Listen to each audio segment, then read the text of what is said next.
Hey everybody, welcome back to the channel. Palantir has just released a new video with Sarcos Robotics. This is one of my favorite SPAC investments. I did a video on them a couple months ago. I'll leave it in the description. I called them the real life Iron Man. Like, they're making real life Iron Man robotic suits using AI. Really exciting stuff. Gonna get straight into the video. Very excited to get into it. This video I have not watched yet, but I heard it talks about Apollo, and that's why I'm very excited to get into this. So let's start it up and let's get into it. It's about a 4-minute, 38-second video I have not watched yet. Let's see what Palantir has to say.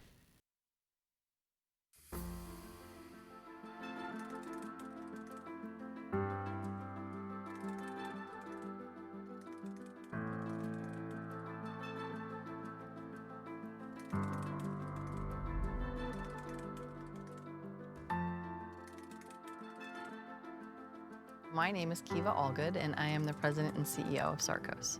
The mission and vision for Sarcos is simple. We're here to prevent injury and save lives. What makes the Sarcos and Palantir relationship so unique is the fact that we're really pushing that technology curve. It's the advancement that we're making in AI, machine learning, and cloud compute. And it's their tool set that allows us to be able to run those models and really understand what's happening with the robot real time.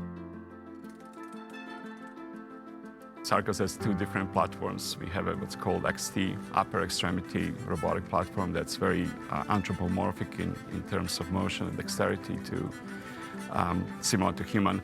And then we have exoskeleton, which is a full body exoskeleton powered. So you can imagine if you use exoskeleton, you can lift 150, 200 pounds and feel like you're lifting 10, 15 pounds. That's amazing right there. So this is what I talked about in that original video. First of all, you can see the Palantir CTO and CEO, they're already talking about, or sorry, the Sarcos CTO CEO already talking about the relationship with Palantir, giving them the ability to actually understand stuff at a deeper level. And I'm sure they're going to go deeper into it in the video, but that is really cool. This exoskeleton, like the fact that you can lift 150 pounds and feel like it's 10 pounds, that's a game changer. I mean, that's amazing. So that's why I said it's like a real life Iron Man, because it doesn't replace the human. It provides this exoskeleton suit that allows the human to actually lift stuff. Now, for the robot to be able to do that effectively and meaningfully, you've got to have a lot of software in relationship to hardware. And I think that's where Palantir comes in.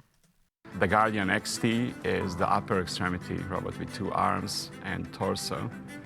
The 2 arms are kind of anthropomorphic to human arms and can be operated in teleoperation mode, or from the ground or from distance. Traditionally, robotics is associated with a factory line in which they kind of repeat the same task over and over, but that's only one task. In our case, we can actually do all of those tasks with a single robot without necessarily reprogramming.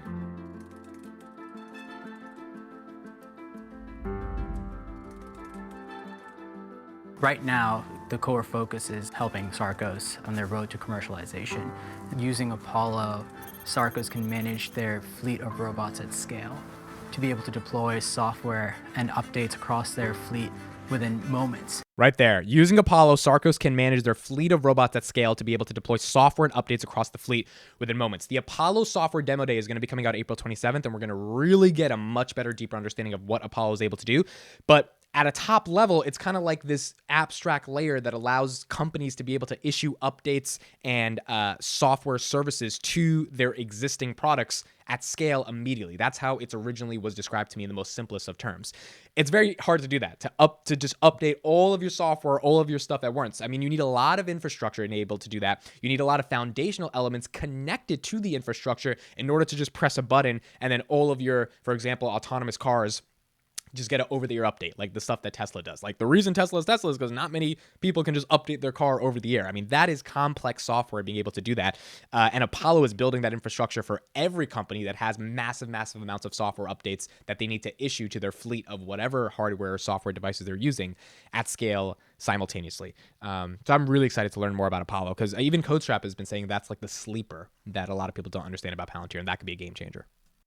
The second thing is Foundry Edge, and potentially enabling Sarcos to not only collect the data off the robots, but do it in a way that is cost-effective, such that not everything has to be sent to the cloud, potentially saving them terabytes of information that is probably low signal. That's also really important. Real quick, the idea of edge AI is that not all the data has to go back to the cloud. It can be processed more real time via AI at the edge, which means it saves you a lot of cloud compute because you don't have to run all this stuff through the cloud, which is extremely cost effective. So you think about a product like edge AI scaling across multiple industries. If you're doing heavy stuff, satellites, robotics, etc., you can't process all that stuff in a cloud. You got to do it in real time. And if Palantir can provide that software and that platform, that's a big scalable vision for multiple industries. And eventually getting the right information to the right analyst or operator. The last one is where Palantir potentially can serve as their infrastructure to deploy artificial intelligence on the robots and to be able to allow or enable their engineers to iterate quickly on the algorithms that really make the Sarcos robots unique. Foundry can contribute to many levels at Sarcos. Anything that interfaces with the cloud or passes data to Foundry has a potential to be used as a tool to analyze the data, to project time series, to understand what's happening in the robot over time. And ideally, we would like to use it in kind of forensic mode, which means collect the data, pass the data to Foundry, and then do the forensic analysis to figure out what went wrong. Something like microservices we haven't been aware of before, but that has a huge potential to allow us to update software firmware remotely, which is a big capability because we don't need to send up technicians in the field to do the updates. Computing at the edge is another component of this because we can actually have the model stored in the Foundry and then push back into the edge devices with the capability to adapt to new situation, new tasks. That doesn't require connectivity.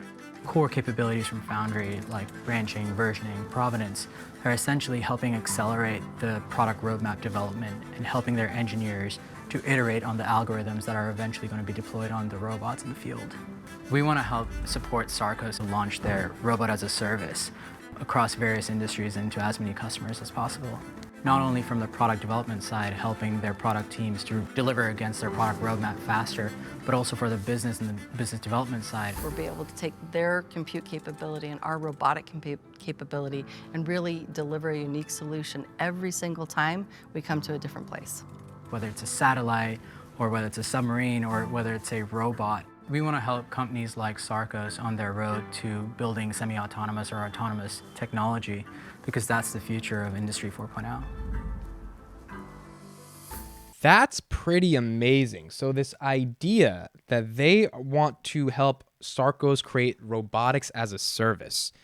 I mean, what a concept. So like robotics as a service means that it's a very commercialized idea where they could take their robotic technology and license it, whether it's the hardware or the software, to industries that need robotics. And mainly you're talking about supply chains, warehouses, heavy lifting industries, right? Where you're dealing with raw materials and just building stuff, factories. That's so, man, this is why I know the market's down, but this is why those strategic investments, it's really something to pay attention to because Alex Karp, and I did a lot of videos about this already, but I love this vision, which is when he's like, look, we're partnering with companies that we believe are going to be the next frontier, and we're giving them Foundry, and we're giving them access, and we're giving them data at a very reduced price in order for a little bit of an equity stake, because we actually believe in what they can do with our technology. And it's serving as a marketing for us because if their shit works, our stuff was able to really, propel them to go to the moon, right? We were the foundational element for why they are successful, which shows the industry that they're in, whether it's electric vehicles or robotics or AI, whatever it is, social consumer apps like Me Prism and the Foundry for Builders thing. It shows that Palantir can power an industry, which means other companies in that industry, other competitors should potentially think of using a service like Palantir, which expands Palantir's reach.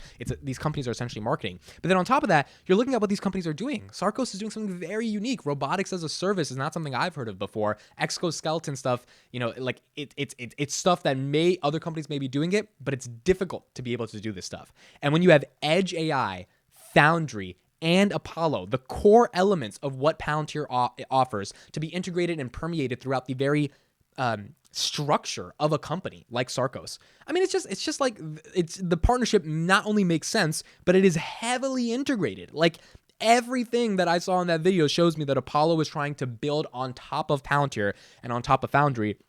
And if they're doing that, that means they really do believe that there is a potential for this partnership to make sense, and they require it's almost like a necessity, this product, in order for them to launch their service. And if robotics as a service works and they're able to execute on the business side, because it seems like, they're getting the product side down while using Foundry, then that can be big. That can be very, very big. Now, is it a risk? Yes. Would I buy Sarco stock? No. I would always buy Palantir, because at the end of the day, the downside protection on Palantir is like, even if the SPACs don't work out, they have other businesses and other things to go after. But when you see them make videos like that, and I know it's good marketing, I know the music makes you feel good and stuff, but they really are seeming like they are a company that, like, you don't see Snowflake doing that. Like, Snowflake is not trying to create this robotics as a service ontological layer of software that can then be integrated into this company from the day one, and for them to be able to commercialize the entire robotics industry. Like, that's not what they're doing. And, they may be doing, data warehouses. That's fine. But, like, Palantir is doing something fundamentally different. And that's why you can see videos like that and you're like, yeah, that's why I invested 40 grand into this company. Like, you got to give it time to play out. And, it's still a risk. But, like, goodness, when you see stuff like that, it's different. It's like, what other companies doing that? I've said this in many SPAC videos. What other companies doing it? I don't know. What other company is doing that? What other company is actually able to take all of their products, integrated into one of the most advanced machine learning AI robotics companies, and then actually be able to come out with a robotics as a service product in which they can then, take over the world, in at least their world, with their robotics product? It's very difficult. Very, very difficult stuff. Palantir is some of the best talent in the world, and it seems like they're getting it done. So that was my reaction to the news video. Again, this is my first raw reaction. I have not seen that video before. I saw that one quote that said robotics is using Apollo to, like, manage their fleet of robots, which, again, I'm so excited to learn more about Apollo, because I think I know Foundry. I think I know Gotham. I can't confidently say I fully know everything about Apollo, and getting more information on that and understanding, if that's like a third industry in and of itself that Palantir has to be able to scale. I mean, it's going to be interesting to see what happens. So those are my thoughts. Let me know what you guys thought. Let me know if you got kind of excited after watching that video, even though that video is marketing. It's really interesting stuff when you look at that and see what they're trying to get out there into the world. Let me know your thoughts. Let me know your comments. Looking forward to seeing them. And Apollo Demo Day coming soon. I will be covering it in the next week, and I'll see you guys in the next one.